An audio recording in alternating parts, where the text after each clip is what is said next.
Merci Eric. Alors pour cette deuxième partie de matinée, pour la deuxième table ronde, j'ai le plaisir de demander à Carole Delga de nous rejoindre. Alors j'ai un doute, mais je pense que tu es la première femme présidente des associations des régions de France. C'est ça. Donc première femme présidente de l'association des régions de France, présidente de la région Occitanie, ancienne maire de Martre-Tolosane, ancienne ministre du commerce, de l'artisanat, de l'économie sociale et solidaire. Et je résumerai Carole Delga par une de ses citations.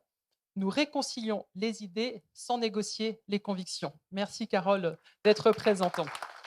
Je vais demander également à Bernard Spitz de nous rejoindre, aux fonctionnaires, dirigeants d'entreprise, vice-président du MEDEF qui a travaillé pour Michel Rocard, président des GRAC. Et j'en profite pour rappeler pour celles et ceux qui y avaient échappé que lors des élections présidentielles 2022 avec les GRAC, vous avez publié un manifeste, le manifeste de la dernière chance. Merci Bernard de nous rejoindre.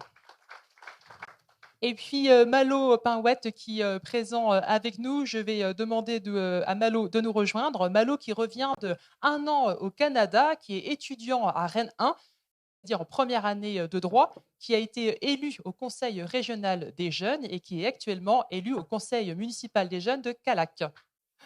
Merci à vous, très sincèrement, très chaleureusement. Merci à tous les trois d'être présents aujourd'hui donc, sur le thème de redonner confiance. Alors effectivement, comment redonner confiance aujourd'hui quand la défiance est là, qu'il y a des réels points d'inquiétude?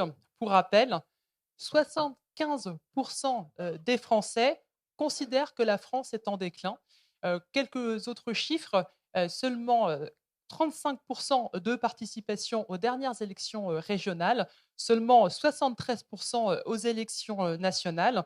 Malo, on l'évoquait encore ce matin ensemble, 75% des jeunes disent avoir peur de l'avenir. Alors, comment redonner confiance quand il y a la guerre? Comment redonner confiance quand il y a le Covid? Comment redonner confiance quand nous sommes confrontés à la montée du nationalisme? Et comment redonner confiance quand on dit aujourd'hui que nous rencontrons de plus en plus de difficultés à l'engagement, à nous engager dans les collectifs? Ça a été évoqué précédemment. Alors, je vous remercie. Vous avez accepté d'échanger sur ce thème. Donc, nous allons procéder à deux questionnements. Si ça vous va, je ferai deux séries de questions. La première, c'est pour avoir votre avis sur ce sentiment, ça a été évoqué tout à l'heure, d'angoisse, de perte de confiance, de perte en l'avenir. Et puis, je vous re-questionnerai parce que, sur les moyens, les solutions, parce que si nous sommes là, comme le dit Carole, il faut réunir les énergies positives, c'est vous. Et comme le dit Loïc, il faut trouver des solutions, il faut retrouver les bons outils pour redonner confiance. Donc, je vous demanderai quelles sont pour vous les solutions et quels sont les outils.